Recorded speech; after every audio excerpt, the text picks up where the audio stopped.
So welcome everybody. It's been a couple months since we spoke last. I think part one of this was like 2 months ago. And what we did is we discussed the importance of a comprehensive agreement, which y'all kind of know that already, but it can never be emphasized more. We always tend to slip. And by the way, you should keep your agreement up to date. I know after a few years, we use the same copy over and over again, but it really needs to be revised on a regular basis because things change. We also discussed the importance of inspector-client relationship, a procedure for handling complaints. You have to have a procedure for handling complaints or it's going to get out of hand real quick. And you need to have some method of limiting your liability. That's just good business. And when you get into a situation, a sticky wicket, you need to have some way to settle out of court when possible, because going to court is never a good idea. I also presented on and pointed out inclusions and having a good agreement. Some of the boilerplate, of course, that gets used every time we have our agreement signed. Procedure for handling complaints, again, and limiting your liability, as I said. So even though you've done all these things, you can still end up in court. There's no guarantee that you won't. So you should be prepared for that.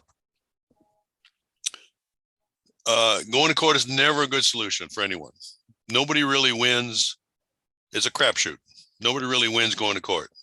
You may think you've won, but when you consider the time and effort and headache involved in fighting your cause, it really does not really add up to what you've saved. You should do it anyway, though, because you don't want people taking advantage of you financially. Try to settle any disagreement out of court and without lawyers if possible, because they're expensive.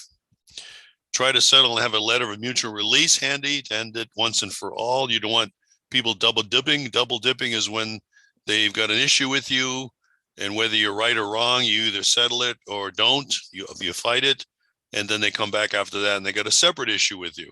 You don't want that to happen. It's one time, and then it's over one way or the other. Here's a typical example of a release form that I've been using for years, and it seems to have worked well for me. You're welcome to use any portion of this. I highly recommend you probably have reviewed by an attorney if possible to make sure everything is inclusive. So we, the client's name, there's more than one person, you want to include everybody by accepting the sum of whatever you agreed to pay, because you've decided either you were wrong in the first place and you should pay for it, or you just want it to go away because it's not worth arguing over. So you put that amount in there. Do hereby release, discharge, and forever hold harmless Jack B. Nimble or Candlestick Inspection Service for any further action pertaining to the home inspection conducted on the date it was conducted and at the following location. Make sure you put the address in there.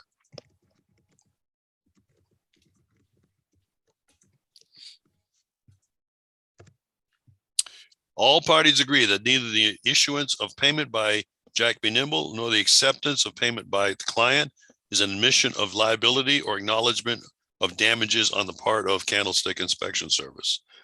You're not weaseling out of this, you're just covering your bases.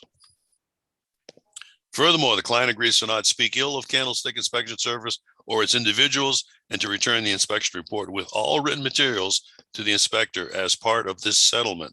Now, I include that. That's not a common inclusion in most agreements, but I include it because, first of all, we've reached an agreement. I've paid an amount, $50 or $300 or what it might be, just to make it go away. And I want the inspection report sent back to me because it's my property to begin with. They got to use it. They're not happy with it. Fine, give it back to me. Now, 95% of the time, the person I'm dealing with is not going to send me the report back. And I know that going in. But I like having that ace card in my pocket because they violated the agreement by not sending it back. And I might have an opportunity to want to use that in the future, maybe. And the other thing is, if they keep the report, they can turn around and sell it to someone else. And I've had this happen, actually. And that second party gets to use your report, which you have no contact with or payment from, and that's not a good position to be in. So I've included it in my agreement, in my letter of release for that reason. All parties accept this settlement as final payment in full for all actions by any party relating to the inspection. This settlement includes those actions that have arisen or may arise in the future due to negligence, error of omission, commission or omission, or intention. Excuse me. I'm getting over a cold. Clients note, I agree to the terms of this release. I've read and understand all parameters and ramifications of this release. I'm signing with that understanding. Furthermore, I accept any future responsibilities for any systems or components that may develop problems. You sign, you date, they date, money exchanges hands, and then it's done. You don't have to worry about it for the rest of your life, hopefully. Nothing's ever come back to bite me on the second round anyway. Well, what if there isn't any settlement? You can't settle it for some reason. They're just being obstinate, or they want blood, or they want a pound of flesh, or they want their day in court. You'd be surprised how many people want their day in court, regardless of what it costs. So you tried your best with an unbreakable contract, and it still ended up in court. There's no such thing, by the way, folks, of an unbreakable contract. All contracts can be broken. Don't feel bad. There's no such thing as an unbreakable contract. Anyone can, for any reason, haul you into court for whatever perceived grievance they may have. Now, in the state of Florida, that's exceptionally true because we have a lot of retirees down here who have nothing better to do than sue people, and that's what they do, hoping to get some money out of it. It doesn't cost very much to sue somebody. $200 or $300. You file with the clerk of court, and you've got yourself a lawsuit. That's all it takes, whether it's valid or not. And this is kind of what the breakdown is. Small claims, which is typically where we would end up if we had a lawsuit against us, or we were generating a lawsuit towards someone. And that's usually small claims. County court, $7,501 to $15,000. And then from above that, you get into civil or criminal court where there's no payment limit. It's whatever the judge or the jury decides that person should get, if any. So most of our focus is going to be on small claims. Remember, judges and courts can only levy dollar amounts. In mediation, which I prefer to use, any agreement is acceptable. And it doesn't have to be money either. You don't have to agree to money every time in a mediation. You can agree to just about anything. All your notes, pictures, documented conversations will come in handy. So you make sure you keep track of those things, create a file. Witness always help, especially when they have no direct connection to you or your company. By that, I mean a personal or financial interest. Expert or subcontractors are best for defending you or your inspection. Of course, this is all predicated on doing the inspection correctly and not missing anything. If you in your heart, in your mind, feel like you were wrong, then make it right. Pay the damage. It's going to be a lot easier than fighting it. So mistakes that inspectors make, which pave the path to court. And by the way, I'm not making this stuff up. I'm a certified state mediator, which I do on a volunteer basis. And I've been doing that for about 25 years. So I'm in court a lot, volunteering my time to mediate cases. And a lot of them have to do with construction and things like that. So a lot of this information is coming from that experience. So mistakes inspectors make out of court, not having a clearly defined inspection agreement. Be surprised how many inspectors out there, especially newbies, who don't have a proper agreement put together. Not establishing realistic expectations with your clients. Not having a face-to-face with your clients.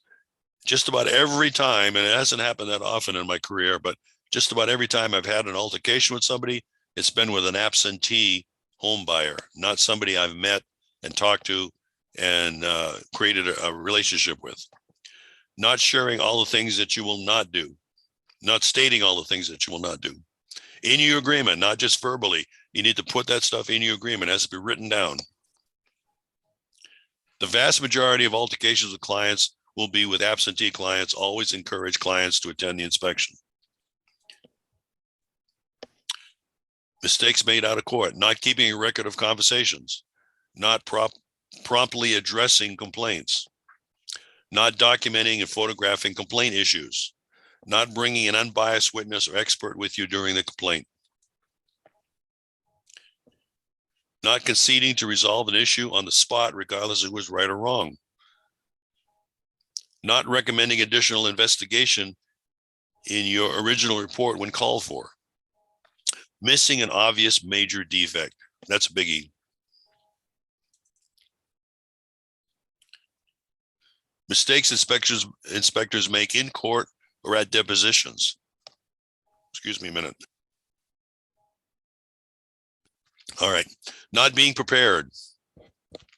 We have busy lives as home inspectors, especially when it's a busy time of the year for us, like it is for me right now in the wintertime. Not having proper representation. If you feel like you cannot properly defend yourself personally, then definitely hire an attorney to represent you. It's going to be well worth it. Trying to prove that you're clever. Not listening to the proceedings and questions. Answering before the question is completed. Assuming a question before the questioner is finished. If you don't understand a question, have the question defined. Offering more information than was asked. Only answer the question when somebody is directing a question at you. Don't give them more information than what they've asked for. Giving opinions on issues beyond your expertise. Giving your opinion without all the facts. Guessing, estimating, conjecturing, faking it. Stating what you think happened versus what you actually remember. That's a big mistake a lot of people make. Stating why someone else did something. Never blame somebody else for the issue at hand, whether it was somebody else's fault or not. Never do that. You don't have to take responsibility for it if you didn't do it, but you don't place it on somebody else. Let the people in charge worry about it. Misunderstanding what they meant. Being belligerent or argumentative. Being nasty or using derogatory comments. People have tempers.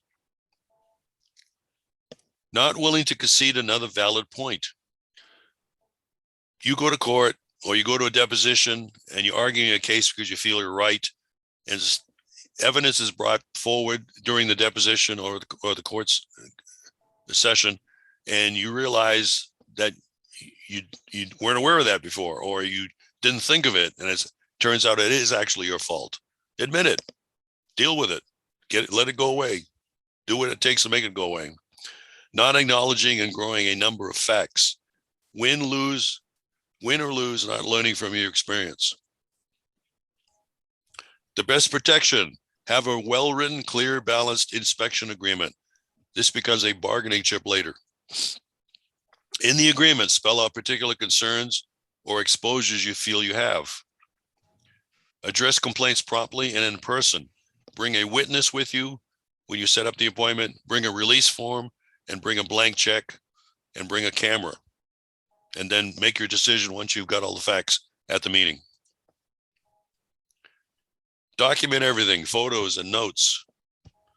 Maintain mental clarity. Make an informed decision whether to fight or flight. Remember, it's not about who is right or wrong. It's always about money. If at all possible, you should endeavor to stay out of court unless you absolutely have to. Thank you for your time. Hope this helped.